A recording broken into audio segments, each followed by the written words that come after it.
വിസ്മയ amusement park Parassinikkadavu, Kannur. ഭയങ്കര plan ആദ്യം ഷോട്ടിന്റെ സമയത്ത് ലാൽ സാറിന്റെ മുന്നിലേക്ക് സമയത്തേക്ക് ഡയലോഗ് മെല്ലെ മെല്ലെ മെല്ലെ പതറി പോവായിരുന്നു. സാർ പോയി പറഞ്ഞു, സാർ എനിക്ക് ലാൽ സാറിന് മുന്നേ ഡയലോഗ് പതറുന്നു. ഇല്ല, അത് വിധി പഠിക്കുന്നത് വേണ്ട, അത് ഓക്കെയാണ് എന്ന് പറഞ്ഞു. ആദ്യത്തെ ഇതില് ആളെന്റെ മുന്നിൽ എനിക്ക് എക്സാക്ട്ലി ആളെങ്ങനെ ഇങ്ങനെ കാണാൻ പറ്റില്ല, but I can see that actor. അല്ലെങ്കിൽ എന്റെ ഒരു പഴയ എനിക്ക് കാണാൻ പറ്റുന്നുണ്ട്, സാറേ കാണാൻ പറ്റില്ല, ബട്ട് അനശ്വരയ്ക്ക് അതൊക്കെ കണ്ട് അതൊക്കെ എൻജോയ് ചെയ്യുന്നുണ്ട്. ആളുടെ ഓരോ എക്സ്പ്രഷൻസും ആളുടെ ഓരോ ഡയലോഗും ഒക്കെ ഞാൻ ഭയങ്കരമായിട്ട് എൻജോയ് ചെയ്തിട്ടുണ്ട്. ഒരു മെയിൻ കാര്യം എനിക്ക് പറയാനുള്ളതെന്ന് വെച്ചാൽ നത്തിങ് ഈസ് കോൺസ്റ്റന്റ് എന്നുള്ളൊരു കാര്യം എനിക്ക് സിനിമ പഠിപ്പിച്ചു. ഒന്നും അതിപ്പം ആൾക്കാരായാലും കാര്യമായാലും ഒരു ഫെയിം ആയാലും ഒരു എല്ലാം ഒന്നും കോൺസ്റ്റന്റ്, എല്ലാം നമ്മൾ മാറിക്കൊണ്ടിരിക്കും. ലാൽ സാറും ഒരു ഡയലോഗ് വന്ന സമയത്ത് നമ്മളെ മെല്ലെ ഒരു ഡയലോഗ് മെല്ലെ പറയാം, സ്പീഡിലാണ് പറഞ്ഞുകൂടെ, അതെ. നോർമലി എന്റെ ഡയലോഗുകൾക്ക് ഇപ്പൊ ഞാൻ പറയുന്നതായാലും ഭയങ്കര സ്പീഡിൽ ഞാൻ പറഞ്ഞു.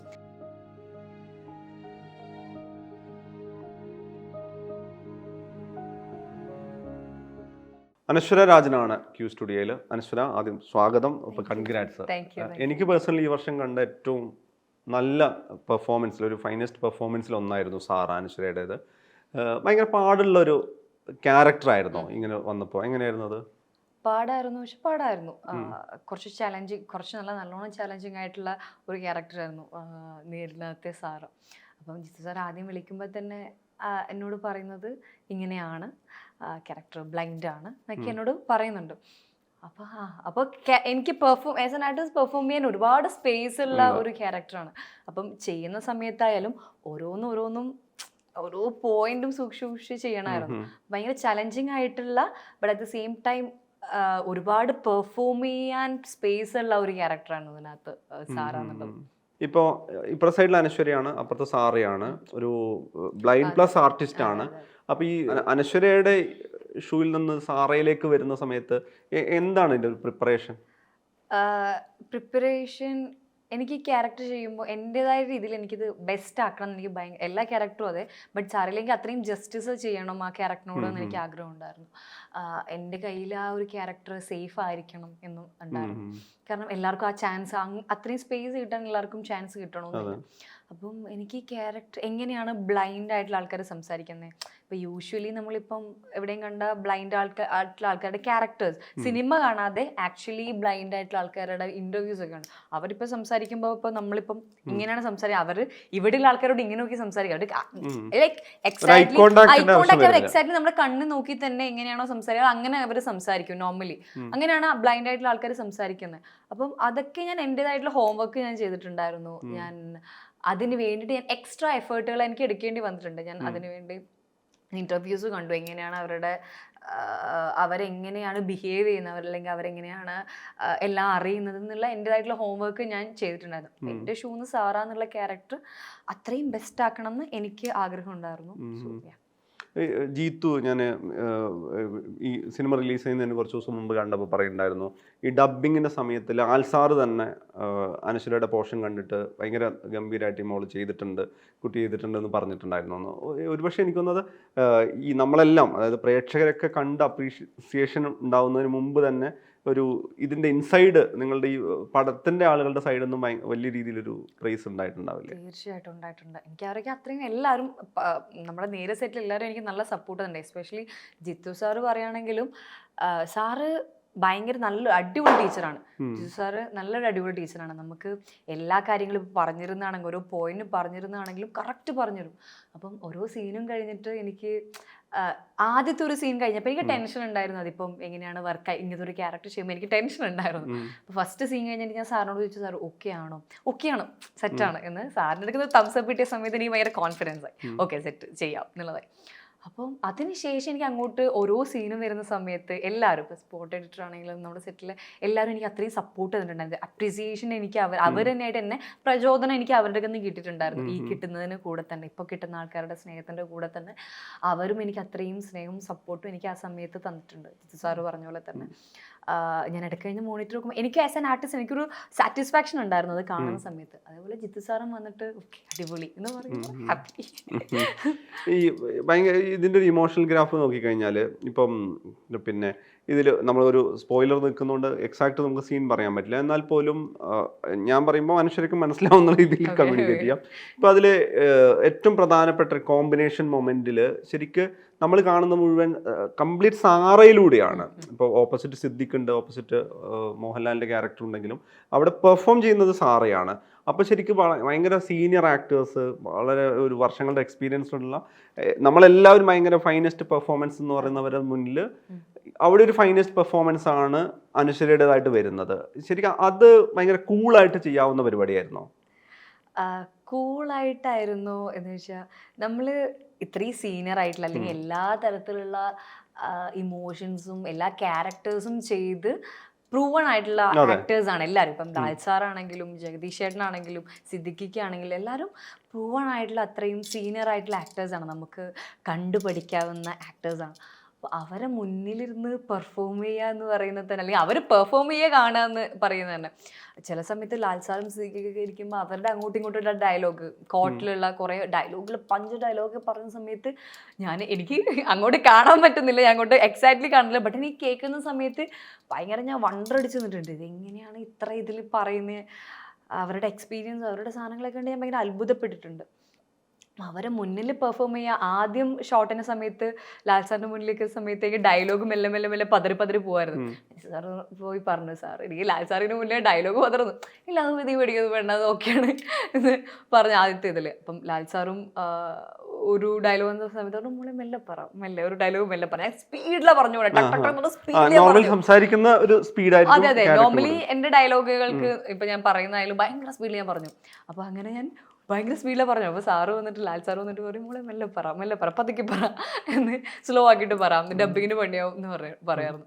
അപ്പം അവരുടെ മുന്നിൽ നിന്നൊക്കെ പെർഫോം ചെയ്യുക, അല്ലെങ്കിൽ അവരുടെ കൂടെ ഒരു സ്ക്രീൻ ഷെയർ ചെയ്യുക, at the same time cinema റിലീസായ സമയത്ത് അവരെ അപ്രിഷ്യേറ്റ് ചെയ്യുമ്പോൾ എൻ്റെ പേര് കൂടി എടുത്തു പറയുക എന്നുള്ളത് ഭയങ്കര പ്രൗഡായിട്ടുള്ളൊരു കാര്യമാണ്.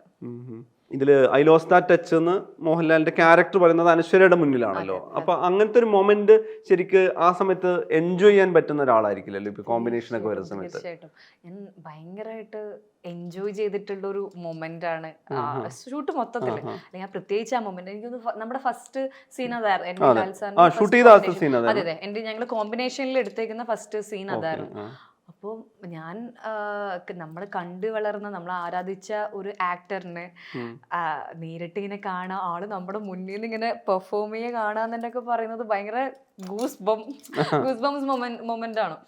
അപ്പം ഈ ഡയലോഗ് നമ്മൾ പറയുമ്പോൾ തന്നെ ആളെൻ്റെ മുന്നിൽ എനിക്ക് എക്സാക്ട്ലി ആളെങ്ങനെ ഇങ്ങനെ കാണാൻ പറ്റില്ല, but I can see that actor. അല്ലെങ്കിൽ എൻ്റെ ഒരു പഴയ ഒരു എനിക്ക് കാണാൻ പറ്റുന്നുണ്ട്, സാറേ കാണാൻ പറ്റില്ല, ബട്ട് അനശ്വരയ്ക്ക് അതൊക്കെ കണ്ട് അതൊക്കെ എൻജോയ് ചെയ്യുന്നുണ്ട്. ആളുടെ ഓരോ എക്സ്പ്രഷൻസും ആളുടെ ഓരോ ഡയലോഗും ഒക്കെ ഞാൻ ഭയങ്കരമായിട്ട് എൻജോയ് ചെയ്തിട്ടുണ്ട്. ഞാൻ ഇടയ്ക്ക് ഞാൻ ഇങ്ങനെ നോക്കി നിൽക്കും, ലാലായിട്ട് ഞാനിങ്ങനെ നോക്കി നിൽക്കും. അപ്പം ഞാൻ എല്ലാ മൊമെൻറ്റും ഞാൻ അനശ്വര എന്ന രീതിയിൽ ഞാൻ എൻജോയ് ചെയ്തിട്ടുണ്ട്.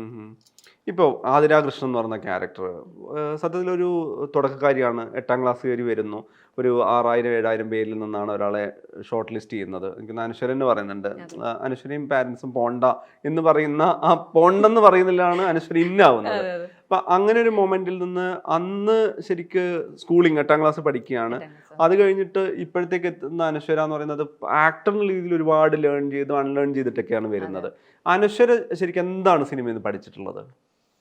ഒരുപാട് കാര്യങ്ങൾ എനിക്ക് സിനിമ പഠിപ്പിച്ചു തന്നിട്ടുണ്ട്. ആക്ച്വലി എനിക്ക് ഏറ്റവും ഗ്രാറ്റിറ്റ്യൂഡ് ആയിട്ടുള്ളൊരു കാര്യം, എനിക്ക് ഗ്രാറ്റിറ്റ്യൂഡ് ഉള്ളൊരു കാര്യം എന്ന് വെച്ചാൽ ഈ സിനിമയാണ്. ഈ സിനിമ എന്നൊരു കാര്യം എന്നെ ഒരു ആക്ടർ ആക്കിയതിലുള്ള ഒരു സാറ്റിസ്ഫാക്ഷനാണ്, ഒരു ഗ്രാറ്റിറ്റ്യൂഡാണ്. ഞാൻ സിനിമയിലേക്ക് വന്നേ പിന്നെയാണ് എൻ്റെ പാഷൻ എന്താണെന്ന് ഞാൻ തന്നെ അറിഞ്ഞത്. സിനിമയാണ് എൻ്റെ പാഷൻ തന്നെ അറിഞ്ഞത് സിനിമയിലേക്ക് വന്നേ പിന്നെയാണ്. സിനിമ പഠിപ്പിച്ചൊരു കാര്യം എന്ന് വെച്ചാൽ ഒരുപാട് കാര്യങ്ങൾ തന്നെ സിനിമ പഠിച്ചിട്ടുണ്ട്. ആസ് എ പേഴ്സൺ ആയാലും, ആസ് എൻ ആർട്ടിസ്റ്റ് ആയാലും, ആസ് എൻ ആക്ടർ ആയാലും ഒരുപാട് കാര്യങ്ങൾ എന്നെ പഠിപ്പിച്ചിട്ടുണ്ട്. ഒരു മെയിൻ കാര്യം എനിക്ക് പറയാനുള്ളതെന്ന് വെച്ചാൽ നത്തിങ് ഈസ് കോൺസ്റ്റന്റ് എന്നുള്ളൊരു കാര്യം എനിക്ക് സിനിമ പഠിപ്പിച്ചു. ഒന്നും അതിപ്പം ആൾക്കാരായാലും കാര്യമായാലും ഒരു ഫെയിം ആയാലും ഒരു എല്ലാം ഒന്നും കോൺസ്റ്റന്റ്, എല്ലാം നമ്മൾ മാറിക്കൊണ്ടിരിക്കും. ഇപ്പം നമ്മളൊരു സെറ്റിൽ നമ്മൾ ഭയങ്കര ഫാമിലി പോലെ കണ്ട് ഭയങ്കര കംഫേർട്ട് കണ്ടുപിടിച്ച് ഭയങ്കര ഒരു മാസം 1.5 മാസം ഭയങ്കര എൻജോയ് ചെയ്തിരുന്നൊരു സെറ്റിൽ നിന്ന് നമ്മൾ ചിലപ്പോൾ മാറി അടുത്ത വേറൊരു സെറ്റിലോട്ട് പോകും. അപ്പോൾ അത് it's a part of our job എന്നെല്ലാം പറയാം, പാർട്ട് ഓഫ് ലൈഫ് എന്ന് പറയാം. അപ്പോൾ അങ്ങനെ നമ്മൾ കോൺസ്റ്റൻ്റ്ലി എല്ലാം ഭയങ്കര ചേഞ്ച് ചെയ്തുകൊണ്ടിരിക്കുകയാണ് കോൺസ്റ്റൻ്റ്ലി എല്ലാ കാര്യങ്ങളും. അപ്പം അതെനിക്ക് ഭയങ്കര നല്ലൊരു കാര്യമാണ് എനിക്ക് സിനിമ പഠിപ്പിച്ചത്. ഇപ്പോൾ ലൈഫിൽ നിന്നായാലും ലൈഫിൽ എല്ലാ കാര്യവും മാറുന്നുണ്ട്, ആൾക്കാർ മാറുന്നുണ്ട്, തിങ്സ് എല്ലാം കോൺസ്റ്റൻ്റ് ആയിട്ട് മാറിക്കൊണ്ടിരിക്കുന്നുണ്ട്, ചേഞ്ച് ചെയ്യുന്നുണ്ട്. നത്തിങ് ഈസ് കോൺസ്റ്റൻറ്റ് എന്നുള്ളൊരു കാര്യം, change is the only constant എന്നുള്ളത് എനിക്ക് സിനിമ പഠിപ്പിച്ചു. അതേപോലെ ഇപ്പം ഞാൻ അനശ്വരയോട് മുമ്പ് നമ്മൾ ഇന്റർവ്യൂ ചെയ്ത സമയത്താണെങ്കിൽ ഇപ്പം ഇത് ഓരോ പ്രായത്തിലുള്ള ഒരാളാണല്ലോ. ഇപ്പം 8ാം ക്ലാസ്സുകാരി ഇപ്പം ഞാനൊരു ഞാൻ കുട്ടിയിൽ നിന്ന് ഒരു കൗമാരക്കാരിലേക്ക് വന്ന അനശ്വരയാണല്ലോ. അപ്പോൾ ഞാൻ ചോദിക്കുന്നത് ഇപ്പം ഒരു ഇൻഡ്യൂഷൻ്റെ പുറത്താണോ ഒരു ക്യാമറയ്ക്ക് മുന്നിലേക്ക് വരുന്നത്, അല്ലെങ്കിൽ നേരത്തെ തന്നെ പ്രിപ്പയർ ചെയ്ത് നോക്കൂ ഞാൻ ഇന്ന സീനിൽ ഇങ്ങനെ പെർഫോം ചെയ്യുന്ന വെച്ചാൽ ഒരു കംപ്ലീറ്റ് പ്ലാനിലാണോ? എങ്ങനെ അനശ്വരയുടെ ഒരു പ്രിപ്പറേഷൻസും ഒരു പ്രോസസ്സും എന്താ? ഞാനങ്ങനെ ഈ പറഞ്ഞ പോലെ ഹോംവർക്ക് ചെയ്യുമ്പോൾ പ്രിപ്പയർ ചെയ്തിട്ട്, അല്ലെങ്കിൽ ഒരു സ്ക്രിപ്റ്റ് കിട്ടുമ്പോൾ അത് ഇങ്ങനെ ചെയ്യും അങ്ങനെ പ്രിപ്പയർ ചെയ്യുന്ന ഒരാളല്ല. എനിക്കങ്ങനെ ഭയങ്കര പ്രിപ്പയർ ചെയ്തിട്ട് അങ്ങനെ പോകാൻ എനിക്ക് പറ്റിയിട്ടില്ല മേ ബി. അപ്പം നമ്മളിപ്പോൾ സെറ്റിൽ എത്തിക്കഴിഞ്ഞിട്ട് ഫസ്റ്റ് ഡയറക്ടർ എന്താണ് അവരുടെ മൈൻഡിലില്ലേന്ന് ഞാൻ കേൾക്കും. അതിനനുസരിച്ച് ഇപ്പം ഓരോ പടത്തിനും ഓരോ രീതിയിലാണല്ലോ. ഇപ്പൊ ഒരു കൊമേഴ്ഷ്യൽ, ഒരു മാസ് പടത്തിന്, അല്ലെങ്കിൽ ഒരു കോമഡി പടത്തിന്, അങ്ങനെയുള്ള പടത്തിന് ഒരു രീതിയാണ്, ഭയങ്കര റിയലിസ്റ്റിക് ആയിട്ട് അങ്ങനെ പോകുന്ന പടത്തിന് വേറൊരു രീതിയാണ്. അപ്പം ആദ്യം ഞാൻ പോയിട്ട് എങ്ങനെയാണ് പടത്തിന്റെ ടോൺ എങ്ങനെയാണെന്ന് നോക്കുക, ആ ഒരു സിനിമയുടെ ടോൺ എങ്ങനെയാണെന്ന് എനിക്ക് ആദ്യം 1 ദിവസം 2 ദിവസം എനിക്ക് അത് അറിയണം. പിന്നെ ആ ക്യാരക്ടർ എങ്ങനെയാണെന്ന് എനിക്ക് 1 ദിവസം 2 ദിവസം കൊണ്ട് എനിക്ക് ആ ക്യാരക്ടർ എങ്ങനെയാണെന്ന് അറിയാം. അപ്പോൾ ആ 2 ദിവസം കൊണ്ട് ആ സെറ്റിൽ നിൽക്കുമ്പോൾ അവരുടെ അടുത്ത്, ഈ ഡയറക്ടറുടെ അടുത്ത് നമ്മൾ സംസാരിക്കുമ്പോൾ ഇതിലാണ് ഓക്കെ കിട്ടുന്നതെന്ന് അറിയുന്ന സമയത്ത് നമുക്ക് മനസ്സിലാവും ക്യാരക്ടർ എങ്ങനെയാണ് പിടിക്കേണ്ടത്. നമുക്ക് ഫസ്റ്റ് 2 days മനസ്സിലാവും. പിന്നെ ആ ഫ്ലോയിലനുസരിച്ച് അങ്ങ് പോവും. അതിന് കണക്കായിട്ടുള്ള ഇംപ്രവൈസേഷൻ ചെയ്ത് ആ ഫ്ലോക്ക് അനുസരിച്ച് പോകും. ഞാൻ അങ്ങനെ ഇരുന്ന് ഒരു സ്ക്രിപ്റ്റ് കിട്ടിയിരുന്ന് അങ്ങനെ ഇരുന്ന് പ്രിപ്പയർ ചെയ്യുന്ന ഒരാളല്ല മുന്നേ. പക്ഷെ സെറ്റിൽ എത്തിക്കഴിഞ്ഞിട്ട് ഞാൻ പ്രിപ്പയർ ചെയ്യും. ആ ഒരു സെറ്റിൽ ആ പോയിന്റ് എത്തിക്കഴിഞ്ഞിട്ട് ഞാൻ പ്രിപ്പയർ ചെയ്യും. ബട്ട് അതിന് മുന്നേ ഞാൻ ഇരുന്ന് അങ്ങനെ ചെയ്യുന്ന ഒരാളല്ല. സിനിമയ്ക്ക് പുറത്ത് ഇപ്പം ആക്ടർ എന്നുള്ള രീതിയിൽ ഇത് ലേൺ ചെയ്യാൻ, അല്ലെങ്കിൽ എന്തെങ്കിലും അൺലേൺ ചെയ്യാൻ വേണ്ടിയിട്ട് വേറെ എന്താ ഇതിലേക്ക് ഫ്യൂവൽ ചെയ്യുന്ന മറ്റു ഫാക്ടർ എന്താ? ഇപ്പോൾ പറഞ്ഞല്ലോ, ഇപ്പം ഗുരുവായൂർ അമ്പലനടയിലെ സെറ്റിൽ നിന്നാണ് ഇവിടെ വരുന്നത്, നേരത്തെ കംപ്ലീറ്റ് ചെയ്തു, ഒരു സിനിമ കഴിഞ്ഞാൽ അടുത്ത സിനിമയിലേക്ക് പോകാണല്ലോ. ഞാൻ നോക്കുന്നത് ഒരുപാട് സോളോയും അല്ലാതെയൊക്കെ ആയിട്ടുള്ള ഒരുപാട് ട്രാവൽ പാരലലി നടത്തുന്നുണ്ട്. ഇപ്പം അടുത്തൊരു ക്യാരക്ടർ, അടുത്ത സിനിമ ഇങ്ങനെ ചെയ്യാന്നൊക്കെ പറഞ്ഞിട്ട് ഇപ്പം അങ്ങനെ ഞാൻ എന്തെങ്കിലും ഒരു ലാർജർ ഡ്രീം, ലാർജർ പ്ലാൻ, അങ്ങനെ ഒരു ആസ് പെർ പ്ലാനിലാണോ, അല്ലെങ്കിൽ ഇപ്പം ചില ആളുകൾ പറയല്ലോ ഒരു ഫ്ലോയ്ക്ക് അനുസരിച്ച് പോകുന്നതെന്ന് പറയും, പ്ലാനിൽ പോകുന്നതെന്ന് പറയും. അനശ്വര കുറച്ചുകൂടി പ്ലാൻഡ് ആയിട്ടുള്ള ആളാണോ? ഞാൻ പ്ലാൻഡ് ആയിട്ട് പോകുന്നെന്ന് പറയാൻ പറ്റില്ല, ഫ്ലോക്ക് അനുസരിച്ച് പോകുന്നെന്ന് പറയാൻ പറ്റില്ല. ഒരിക്കലും ഞാൻ അങ്ങനെ ഫ്ലോക്ക് അനുസരിച്ച് അങ്ങനെ ചിന്തിച്ചിട്ട് പോവല്ല. ബട്ട് ഭയങ്കര പ്ലാൻ ചെയ്ത് അങ്ങനെ എക്സാക്ട്ലി പ്ലാൻ ചെയ്ത് പോകുന്ന ആളും അല്ല. നല്ല സിനിമകൾ വരുമ്പോൾ അതിൽ നിന്ന് ഭയങ്കര കുഞ്ഞു നല്ല സിനിമകൾ ചൂസ് ചെയ്ത് അതിനെ പറ്റിയിരുന്ന് ആലോചിച്ച് അങ്ങനെ ഇരുന്ന് പോകുന്നതാണ്. അല്ലാണ്ട് എന്തെങ്കിലും എടുത്ത് അല്ലെങ്കിൽ എങ്ങനെയും പോകണം എന്ന് വിചാരിച്ച് പോകുന്ന ഒരാളല്ല. എടുക്കുന്നത് നല്ലതായിരിക്കണം, അത് നന്നായിട്ട് എന്നെ കൊണ്ടാവുന്ന രീതിയിൽ അത് നന്നായിട്ട് പെർഫോം ചെയ്യണം എന്ന് ആഗ്രഹമുള്ള ഒരാളാണ്. അപ്പം അതിൽ നിന്ന് അങ്ങനെ പോകുന്നുള്ളൂ. പിന്നെ ഫ്ലോയിലൊന്നല്ല, ഭയങ്കര പ്ലാൻ ഇടുന്നല്ല. എങ്ങനെയാണ് ഒരു സിനിമ തിരഞ്ഞെടുക്കുക? ഇപ്പം ഇന്ന് വന്ന് ഒരു ഫിലിം മേക്കർ നേരിട്ട് വന്നിട്ട് ഒരു കഥയൊക്കെ പറഞ്ഞു കഴിഞ്ഞാൽ അനശ്വരയുടെ ഒരു യെസ്സിനും നോയ്ക്കൊക്കെ എത്ര സമയം എടുക്കും? എങ്ങനെയാണ് ഒരു തീരുമാനം വരിക? അത്യാവശ്യം നല്ല സമയം എടുക്കുന്ന ഒരാളാണ്. നല്ല രീതിയിൽ സ്ക്രിപ്റ്റ് വായിക്കാനായാലും നല്ല രീതിയിൽ സമയം എടുക്കുന്ന ഒരാളാണ്. സ്ക്രിപ്റ്റ് പ്രസന്റ് ചെയ്യുന്ന പാരലലി വായിക്കും? എങ്ങനെയാ? ഞാൻ വായിക്കും, പക്ഷെ എനിക്ക് നല്ല സമയം വേണം. സ്ക്രിപ്റ്റ് വായിക്കാൻ നല്ല സമയം വേണ്ട ഒരാളാണ്. യെസ്സും നോയും പറയുന്നത് എന്നെക്കൊണ്ട് താങ്ങാവുന്ന ക്യാരക്ടറാണോ, അല്ലെങ്കിൽ ആ ക്യാരക്ടറിന് എത്രത്തോളം ആ പടത്തിനകത്ത് ഇമ്പോർട്ടൻസ് ഉണ്ട്, ആ ക്യാരക്ടർ എത്രത്തോളം വർക്കാവും എന്നുള്ളത് നോക്കും. ആ സിനിമ എത്രത്തോളം വർക്കാവും. മെയിൻ മേക്കറാണ്, ഡയറക്ടർ എന്നുള്ള ഒരു ഫാക്ടറാണ്. ആൾക്ക് എത്രത്തോളം ആ സിനിമയോടുള്ള കമ്മിറ്റ്മെൻറ്റും അല്ലെങ്കിൽ ആ ഡയറക്ടർ നോക്കിയിട്ടാണ് ഞാൻ പടങ്ങൾ കമ്മിറ്റ് ചെയ്യുന്നത്. സെക്കൻഡായിട്ട് വരുന്നത് സ്റ്റോറി, തേർഡാണ് എൻ്റെ ക്യാരക്ടറിനുള്ള സാധനം ഞാൻ നോക്കുന്നത്. മെയിൻലി ഞാൻ നോക്കുന്നത് ഡയറക്ടർ ആരാണത്, അല്ലെങ്കിൽ എങ്ങനെയാണ് ആൾ എക്സിക്യൂട്ട് ചെയ്യാൻ ഉദ്ദേശിക്കുന്നത് എന്നുള്ളതാണ്. ഇപ്പോൾ ഈ ആതിരാകൃഷ്ണൻ എന്ന് പറഞ്ഞ ക്യാരക്ടർ ചെയ്യുമ്പം നേരത്തെ 8ാം ക്ലാസ്സിൽ സ്കൂളിലൊക്കെ അവധി പറഞ്ഞ് ലൊക്കേഷനിലേക്ക് വന്നൊരു കുട്ടിയാണ്. അച്ഛനമ്മ കുടുംബം ഇങ്ങനെ ചുറ്റുവട്ടത്ത് നിൽപ്പുണ്ട്. അപ്പോൾ മൊത്തൊരു അതിൻ്റെ സമ്പൂർണ്ണമായിട്ടുള്ളൊരു പ്രോത്സാഹനത്തിൻ്റെ പുറത്താണ് പടം ചെയ്യുന്നത്. ഇപ്പോൾ ഈ ഗുരുവായൂർ അമ്പലനടയിൽ പോലത്തെ ഒരു പടത്തിൽ വരുമ്പം ഇത് അനശ്വരയാണ്, അനശ്വര ഇത്ര പ്രൂവൺ ആയിട്ടുള്ള ആളാണ്, അനശ്വരയോട് ഇന്നത് പറഞ്ഞാൽ ഇന്നത് കിട്ടും, ഇങ്ങനെ ഡെലിവർ ചെയ്യുമെന്ന് ഉറപ്പുള്ള ഒരു ക്രൂ ആയിരിക്കും അപ്പുറത്ത് നിൽക്കുന്നത്. അനശ്വരയിൽ ട്രസ്റ്റ് ചെയ്തിട്ടുള്ള ആളുകളായിരിക്കും. രണ്ടും വ്യത്യാസം ഉണ്ടല്ലോ. അനശ്വര എങ്ങനെയാണ് ഈ ഫസ്റ്റ് ലൊക്കേഷനും ഇപ്പൊ അഭിനയിച്ചുകൊണ്ടിരിക്കുന്ന ലൊക്കേഷനും കാണുന്നത്? ഫസ്റ്റ് ലൊക്കേഷൻ സുജാത എന്ന് പറയുന്നത് ഒന്നും അറിയാതെ, അതായത് എങ്ങനെയാണ് ഒരു ആക്ഷനോ കട്ടോ ഒന്നും അറിയാതെ ഭയങ്കര ബ്ലാങ്ക് ആയിട്ട് പോയൊരു സെറ്റാണ് സുജാത എന്ന് പറയുന്നത്. ആരെ പറ്റിയിട്ട് ഒരു പിടിപാടില്ല, അങ്ങനെ പോയതൊരു സെറ്റാണ്. എന്താണ് ഈ നടക്കണേന്ന് ഒന്നും പിടിപാടില്ല. എന്നോട് ഷൂട്ടിംഗ് ഒരു സെറ്റ് ഷൂട്ട് എങ്ങനെ ഞാൻ ദൂരത്ത് നിന്നിരുന്ന ഒരു കോളേജ് പോയ സമയത്ത് ഞാൻ കണ്ടിട്ടുണ്ടെന്നല്ലാതെ എനിക്കിതായിട്ട് ഒരു പരിചയമില്ല. ഞാൻ ആക്ച്വലി സ്കൂളിൽ പോകാൻ മടിയായിട്ട് ഞാൻ ഓഡീഷൻ സ്കൂളിൽ പോകാൻ ക്ലാസ്സിൽ കയറാനൊക്കെ മടിയായിട്ട് ഒന്ന് ഓഡീഷൻ കുറച്ച് ദിവസം സ്കൂളിൽ പോകണ്ട എന്ന രീതിയിൽ ഓഡീഷന് പോയ ഒരാളാണ് ഞാൻ. അപ്പോൾ അത് കിട്ടി. അപ്പോൾ ഫസ്റ്റ് സെറ്റ് എന്ന് പറയുന്നത് ഒരുപാട് മഞ്ജു ചേച്ചിയുടെ കൂടെ സെറ്റില് മാർട്ടിൻ സാർ ഉണ്ടായിരുന്നു. അപ്പൊ എല്ലാവരുടെ നിന്ന് പഠിക്കാൻ പറ്റും ആണ്. അപ്പൊ ഞാൻ അതൊക്കെ ആ ഫ്ലോക്ക് അനുസരിച്ച് ഞാൻ ഇങ്ങനെ ചാടിത്തുള്ളിലാക്കി നടക്കുന്ന സമയത്ത് ഇങ്ങനെ നടക്കും. അപ്പം പക്ഷെ എനിക്ക് അവരെന്നെ ഭയങ്കര കുട്ടീനെ പോലെയാണ് സെറ്റിൽ എല്ലാവരും കൊണ്ട് നടന്നിരിക്കുന്നത്. ഭയങ്കര കുട്ടീനെ പോലെ ഇപ്പോഴും എനിക്ക് എൻ്റെ ഒരു ഫാമിലി അല്ലെങ്കിൽ അത്രയും ക്ലോസ് ആയിട്ടുള്ള ആൾക്കാർ എനിക്ക് ഇപ്പോഴും ഉള്ളത് സുജാതയുടെ സെറ്റിലുള്ള ആൾക്കാരാണ്. അപ്പോൾ എന്നെ ഭയങ്കര കുട്ടീനെ പോലെയാണ് എല്ലാവരും കൊണ്ടുനടക്കുക. എല്ലാം ഭയങ്കരമായിട്ട് പറഞ്ഞുതരും, കറക്റ്റ് ഇങ്ങനെ വേണം അങ്ങനെ വേണം അങ്ങനെ വേണം എന്നൊക്കെ പറഞ്ഞുതരും. അതാണ് സുജാതയുടെ സെറ്റിലുണ്ടായിരുന്നത്. എല്ലാം ഭയങ്കര അത്ഭുതം, ഭയങ്കര ക്യൂരിയോസിറ്റി ആയിരുന്നു എല്ലാത്തിനോടും, ചുറ്റും നടക്കുന്ന കാര്യങ്ങളോട്. അപ്പോൾ ഇടയ്ക്കൊക്കെ ഞാൻ ചുറ്റും നോക്കും. അങ്ങനെയൊക്കെയാണ് സുജാത എന്നുള്ളത്. ഇപ്പോഴും ഗുരുവായൂർ അമ്പല നട ഇപ്പൊ ഞാൻ ലാസ്റ്റ് ഇന്നലെ ചെയ്തുകൊണ്ടിരുന്ന സെറ്റ് എന്ന് വരുന്ന സമയത്താണെങ്കിലും സ്റ്റിൽ ഒരു പോയിന്റിൽ നിർത്തി ഞാൻ ചോദിച്ചാൽ ഞാൻ സിനിമയിലാണല്ലേ എന്നാലും എനിക്ക് ഇപ്പോഴും ഉണ്ട്. അത് ഞാൻ സിനിമയിലൊക്കെ ആണല്ലേ എന്നുള്ള ഞാൻ ഇപ്പോഴും ആ വണ്ടർ എനിക്ക് ഇപ്പോഴും എൻ്റെ അടുത്ത് പോയിട്ടില്ല. ഇപ്പോഴും ഞാൻ പഠിക്കുകയാണ് ചുറ്റുമുള്ള കാര്യങ്ങൾ. ഇപ്പൊ ക്യാമറ ആണെങ്കിൽ കുറച്ചും കൂടി സിനിമയെ പറ്റി എന്താണ് ക്യാമറ ഇൻവോൾവ് ആണ്. ഞാൻ എല്ലാം കുറച്ചും കൂടി ഒബ്സർവ് ചെയ്യാം. പണ്ട് അന്നത്തെ പോലെ ക്യൂരിയോസിറ്റിന്ന് മാറി സെയിം ക്യൂരിയോസിറ്റി ബട്ട് കുറച്ചും കൂടി അറിയാൻ തുടങ്ങി. ലേൺ ചെയ്യാം. അതെ, കുറെ കാര്യങ്ങൾ പഠിച്ചു ഞാൻ ക്യാമറയെ പറ്റിയിട്ടാണെങ്കിലും. അവർ പറയുന്നതാണെങ്കിലും ഒക്കെ അടുത്ത സജഷൻ ഷോട്ട് എന്ന് പറയുന്ന സമയത്ത് ഒക്കെ അടുത്ത് ഇതായിരിക്കും എൻ്റെ മൈൻഡിൽ ഞാനിങ്ങനെ അപ്പോൾ ഇതായിരിക്കുമല്ലേ, അപ്പോൾ അങ്ങനെ ആയിരിക്കുമല്ലോ, അപ്പോൾ ഇങ്ങനെ പെർഫോം ചെയ്യണമല്ലേ, അതൊക്കെ ഞാൻ അപ്പോൾ അടുത്ത കിട്ടി ഞാനൊക്കെ മൈൻഡിൽ ഇങ്ങനെ ആയിരിക്കും എന്നുള്ള സാധനം ഞാൻ ഇങ്ങനെ മൈൻഡിൽ പറയാൻ തുടങ്ങി. അപ്പം സിനിമയെ പറ്റി അറിയാൻ തുടങ്ങി കുറേയൊക്കെ.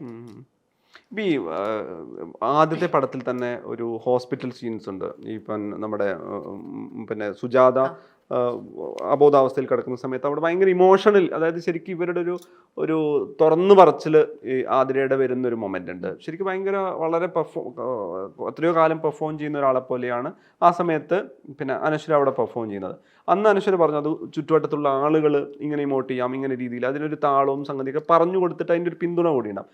ഇപ്പം നേരത്തെ അടുത്ത സീനിൽ ഇങ്ങനെയാണ് എന്ന് പറയുമ്പോൾ നേരെ പോയി അത് ചെയ്യുവാണല്ലോ വേണ്ടത്. ഇപ്പം ഇമോഷണൽ സീനിൽ വന്നു കഴിഞ്ഞാൽ അത് പലതരം ഗ്രാഫുള്ള ക്യാരക്ടറൊക്കെ പെർഫോമൻസ് ഒക്കെ വരുന്ന സമയത്ത് എങ്ങനെയാണ് അനശ്വര തന്നെ അത് ഹാൻഡിൽ ചെയ്യുന്നത്? എങ്ങനെയാണ് സുജാതയിലെ ആ സീൻ എന്ന് പറയുമ്പോൾ ഈ സീനിന് മുന്നേ തന്നെ എന്നോട് ഡയറക്ടർ ഫാനചേട്ടൻ പറഞ്ഞു കുറച്ച് ആരുടെ സംസാരിക്കരുത്, മെല്ലെ അവരോട് സംസാരിക്കാതിരിക്കണം, കുറച്ച് സമയം മൂഡ് പിടിക്കണം എന്നൊക്കെ പറഞ്ഞു. ഞാൻ പറഞ്ഞു ഓക്കെ എന്നും പറഞ്ഞ് ഞാൻ ഒറ്റയ്ക്ക് എന്നാൽ ഒറ്റയ്ക്ക് മൂഡ് പിടിച്ച് നടക്കാന്നൊക്കെ പറഞ്ഞ് നടന്ന് പുറത്തു പോയി. അപ്പോൾ സെറ്റിൽ കുറേ ആൾക്കാരുടെ അവരുടെ വർത്താനം പറഞ്ഞ് കറങ്ങി നടന്ന് അങ്ങനെ ഞാൻ പോയി. അപ്പോൾ തിരിച്ചു വരുമ്പോൾ എവിടെ പോയി? ഞാൻ പുറത്ത്. അപ്പം ഞാൻ നോക്കുമ്പോൾ ഞാൻ കറങ്ങി നടക്കണം, എന്നോട് മൂഡ് പിടിക്കാൻ പറഞ്ഞ് ഞാൻ കറങ്ങി നടന്നു. അപ്പോൾ നടന്നു.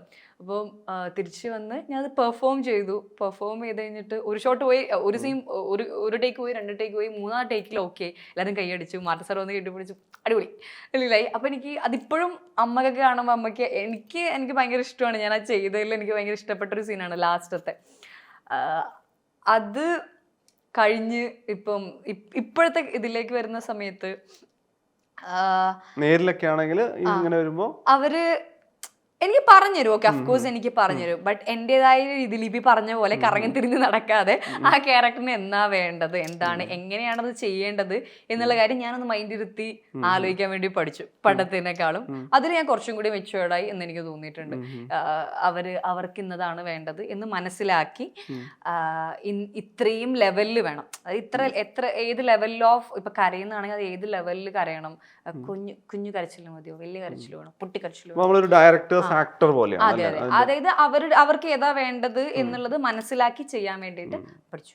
ഒരു മീറ്റർ കിട്ടുക, അതിനൊരു മീറ്റർ കിട്ടി ആ മീറ്റർ അനുസരിച്ച് പെർഫോം ചെയ്യുക എന്നുള്ളൊരു സാധനം മനസ്സിലാക്കി. അല്ല അന്നത്തെ പോലെ ഓക്കെ അങ്ങനെ ചെയ്യാം, അല്ലെങ്കിൽ വെറുതെ ഒന്ന് ചെയ്യാം, കറങ്ങി തിരിഞ്ഞ് നടക്കുന്ന പരിപാടി നിർത്തിട്ട് അത് സ്ക്രിപ്റ്റ് വായിച്ച് ഇതെല്ലാം കഴിഞ്ഞ് ഡേ 1 ഷൂട്ട് വരുന്ന സമയത്തേക്ക് നമ്മൾക്ക് ഏതാണ്ട് ആ താളത്തിൽ കയറുമോ, അല്ലോ അത് അഭിനയിച്ച് തുടങ്ങുമ്പോഴാണോ ശരിക്കും ആ മീറ്ററിലേക്ക് വരിക എന്നൊക്കെ പറയുന്നത്? സ്ക്രിപ്റ്റ് വായിക്കുമ്പം കിട്ടില്ല, ബട്ട് ഫസ്റ്റ് ഡേ ഷൂട്ട് കഴിഞ്ഞിട്ട് അല്ലെങ്കിൽ second day or third day, maximum third day ഒക്കെ കഴിയുന്ന സമയത്ത് എങ്ങനെയാണ് പടത്തിന്റെ മീറ്റർ എന്താണോ മനസ്സിലാവണം, ഈ ക്യാരക്ടറിന് എത്രത്തോളം മീറ്ററിലാണ്, ഏത് ഗ്രാഫിലാണ് പോകുന്നത് എന്നുള്ള സാധനം ഒരു 3 ദിവസം കൊണ്ട് എനിക്ക് മിക്കതും എനിക്ക് ഒരു 3 ദിവസം കൊണ്ട് ആ ക്യാരക്ടറിന് എന്താ വേണ്ടത്, ആ ക്യാരക്ടറിന്റെ ലെയേഴ്സ്, ആ ക്യാരക്ടറിന് എത്രത്തോളം ഡെപ്ത് ഉണ്ട്, ലെയേഴ്സ് ഉണ്ട് എന്നുള്ളത് മനസ്സിലാക്കാൻ വേണ്ടി ഞാൻ ശ്രമിക്കാറുണ്ട്.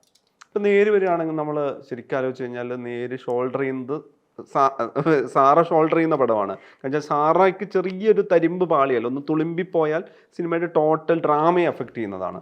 ശരിക്ക് റെസ്പോൺസിബിൾ എന്നുള്ള നിലയ്ക്ക് അതെന്തെങ്കിലും തരത്തിലുള്ള ടെൻഷനോ ട്രോമയൊക്കെ ആയി വരുമോ? എന്നുവെച്ചാൽ ഇത് ഭയങ്കര കൂളായിട്ട് റിലാക്സ്ഡ് ആയിട്ട് പെർഫോം ചെയ്ത് പോകേണ്ടതാണല്ലോ, ആക്ടറിന് ഈ സ്ട്രെസ് വരാൻ പാടില്ലല്ലോ. ഇത്രയും ഗ്രാഫുള്ള ഇത്രയും ഡെപ്ത് ഉള്ള റോൾ എന്ന് പറയുന്ന സമയത്ത് അതെന്തെങ്കിലും ടെൻഷൻ ഉണ്ടോ? ഇതൊരു സ്റ്റാർ ഡ്രിവൺ പടം കൂടാണല്ലോ, അങ്ങനെ ഒരു ടെൻഷനോ ഉത്തരവാദിത്തമൊക്കെ വന്നിരുന്നു? തീർച്ചയായിട്ടും ആ പടം സാറയുടെ അങ്ങനെ ഷോൾഡറിനാണ് അങ്ങനെയല്ല, ബട്ട് എനിക്ക് ടെൻഷൻ ഉണ്ടായിരുന്നു.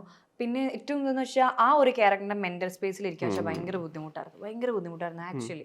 ഞാൻ ആ ഷൂട്ടിലൊരു ആ ഒരു 10-15 ദിവസം ഞാൻ കട്ടായിരുന്നു ആക്ച്വലി. ഞാൻ അങ്ങനെ അധികം ഞാനായിട്ട് സംസാരിക്കില്ല, ഞാൻ മിണ്ടാതിരിക്കും.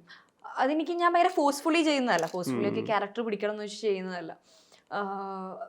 അത് ഭയങ്കര ആ ഒരു ക്യാരക്ടറിന്റെ മെന്റൽ സ്പേസിൽ നിൽക്കാൻ, അതിപ്പോൾ ഒരു സിനിമയുടെ ലാസ്റ്റുള്ള ഒരു പോർഷൻ, അത് സിനിമ സംസാരിക്കുന്ന ഒരു പോയിന്റ് ഉണ്ട്, അതെന്താണ് ഞാൻ പറയുന്നില്ല, അതെന്താണ് വിഷയം എന്നുള്ളത് പറയുന്നൊരു പോയിന്റ് ഉണ്ട്, അത് ആക്ട് ചെയ്യുന്നൊരു പോയിന്റ് ഉണ്ട്. ആക്ച്വലി ഈ കേസ് ആക്ട് ചെയ്യുന്ന ഒരു പോയിന്റ് ഉണ്ട്. ആ സീൻ കഴിഞ്ഞ് കഴിഞ്ഞിട്ട് എനിക്ക് ഭയങ്കര ബുദ്ധിമുട്ടായിരുന്നു.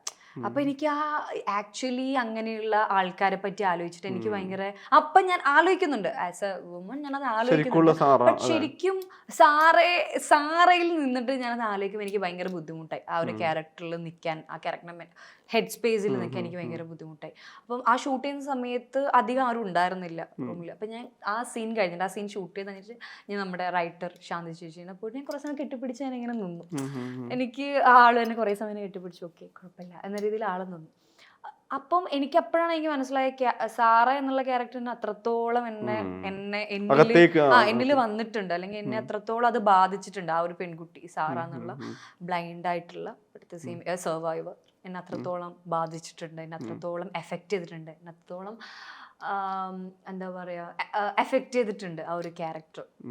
അപ്പോൾ അതിൻ്റെ ഒരു മൊത്തത്തിലുള്ള ഒരു ടെൻഷൻ, അല്ലെങ്കിൽ അതെനിക്ക് സിനിമ ആദ്യം തൊട്ട് ആദ്യം നിന്ന് എനിക്ക് വരാൻ പറ്റും, ഒരു സെക്കൻഡ് ഡേ മുതൽ സാറ വാസ് വിത്ത് മീ അവസാനം വരെ. ആ ഒരു സീൻ ഷൂട്ട് ചെയ്ത് പടം ഇറങ്ങുന്നവരെ സാറ എൻ്റെ കൂടെ ഉണ്ടായിരുന്നു. ഇപ്പം ഈ സാറയുടെ കാര്യത്തിൽ എന്ന് പറയുന്നത്, നമ്മൾ പുറത്തുനിന്ന് നോക്കുന്ന സമയത്ത് സാറ ബ്ലൈൻഡാണ്, സാറ ആർട്ടിസ്റ്റാണ്. ഈ സിനിമയുടെ ഇതിലേക്ക് വരുമ്പം റേപ്പ് സർവൈവറാണ്. ശരിക്ക് ഓരോരുത്തന്നെ ഒരു പോർട്രേയിൽ നോക്കിയാൽ 3 ലെയറായി പെർഫോമൻസിനും. കാരണം ഇത് 3ഉം പ്രേക്ഷകർക്ക് കൺവിൻസ്ഡ് ആവണം, ഈ പറഞ്ഞ 3 കാര്യങ്ങളും കൺവിൻസ്ഡ് ആവണമല്ലോ. അപ്പം അത് ഈ പറയുന്ന പിന്നെ തുടക്കം മുതലേ അതിൽ വളരെ കോൺഫിഡൻ്റ് ആയിരുന്നോ?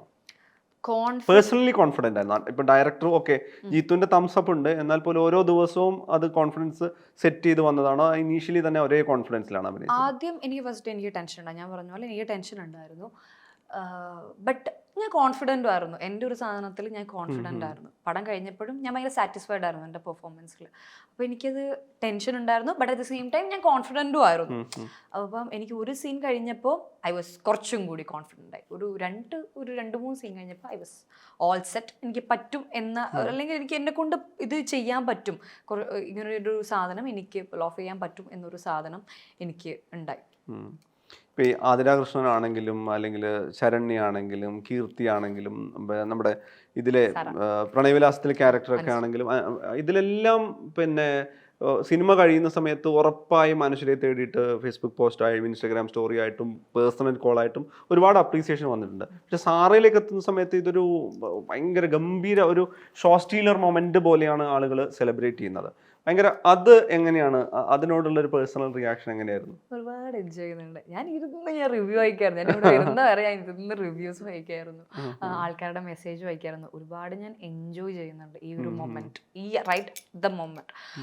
പടം വിജയിക്കുന്നതിനോട് കൂടി എന്താ പറയുക, ക്യാരക്ടറിന് അത്രയും അപ്രിസിയേഷൻ കിട്ടുക എന്ന് പറയുന്നത് അത് എപ്പോഴും നടക്കില്ല. പടം ഹിറ്റാവുന്നത് യെസ്, ബട്ട് ആ നിങ്ങൾ ചെയ്ത കാര്യം നിങ്ങളുടെ അഭിനയത്തിന് അപ്രീഷിയേറ്റ് ചെയ്യാന്ന് വെച്ചാൽ എപ്പോഴും നടക്കില്ല, എപ്പോഴും നമുക്ക് കിട്ടില്ല. അത് അറിഞ്ഞിട്ടുള്ളൊരു ആളാണ് ഞാൻ. അല്ലെങ്കിൽ അതെപ്പോഴും നിങ്ങൾക്ക് ഈ ഒരു മൊമെന്റ് നിങ്ങൾക്ക് കിട്ടില്ല. അപ്പം ഇപ്പോൾ ഈ ഒരു മൊമെന്റ് ഞാൻ ഒരുപാട് എൻജോയ് ചെയ്യുന്നുണ്ട്. എനിക്കിത് ഇത്രയും പറയുന്നില്ല, ബട്ട് ഇതേപോലെ ഇന്റൻസിറ്റിയിൽ എനിക്കൊരു കിട്ടിയിട്ട് സുജാതയുടെ ടൈമിലാണ്. ഫസ്റ്റ് സിനിമ ഇറങ്ങുന്ന സമയത്താണ് ഇത്രയും കോളും ഇത്രയും മെസ്സേജസും എനിക്ക് വരുന്നത് സുജാതയുടെ ടൈമിലാണ്. അത് സിനിമ ഇതിൻ്റെ രാവിലത്തെ ഷോ ഞാൻ കണ്ടിട്ടുണ്ടായിരുന്നില്ല. അപ്പോൾ സിനിമ സുജാത ഇറങ്ങിയ ഫസ്റ്റ് ഷോ നാട്ടിലൊക്കെ മോർണിംഗ് 9:30 സമയത്തായിരുന്നു. അപ്പോൾ ഞാൻ ഫസ്റ്റ് ഷോ ഞാൻ കാണുന്നത് 12:30 സുജാത. അപ്പം ഫസ്റ്റ് ഷോ കഴിഞ്ഞപ്പോൾ മുതൽ അമ്മയ്ക്ക് കോൾ വന്നുകൊണ്ടിരിക്കുക. ഫസ്റ്റ് ഹാഫ് കഴിഞ്ഞിട്ടോ സെക്കൻഡ് ഹാഫ് കഴിഞ്ഞിട്ടോ അടിപൊളിയായിട്ട് അങ്ങനെ കോൾ വന്നുകൊണ്ടിരിക്കുക. തുരുതുരുതുരി അമ്മേനെ അറിയുന്നവരും അങ്ങനെയുള്ള അവർക്ക് തുരുതുരേ മഞ്ജുചേച്ചിയുടെ ഫാൻസും അങ്ങനെ ഇരുന്ന് കോൾ വന്നുകൊണ്ടിരിക്കുകയായിരുന്നു സുജാത ഇറങ്ങിയ സമയത്ത്. അതേപോലെയായിരുന്നു എനിക്ക് നേരിറങ്ങുമ്പോൾ. ഞാൻ കുട്ടിക്കാരന്ന് വരുമായിരുന്നു. അപ്പം പടം ഇറങ്ങിയപ്പോൾ തൊട്ടിങ്ങനെ മെസ്സേജ് വന്നുകൊണ്ടിരിക്കുകയാണ്. ഫസ്റ്റ് ഹാഫ് കഴിഞ്ഞിട്ട് കോൾ വന്നുകൊണ്ടിരിക്കുകയാണ്. അപ്പം പടം കഴിഞ്ഞിട്ട് എല്ലാവരും അത്രയും എന്താ പറയുക ഇമോഷണലായിട്ട് വിളിക്കുകയാണ്.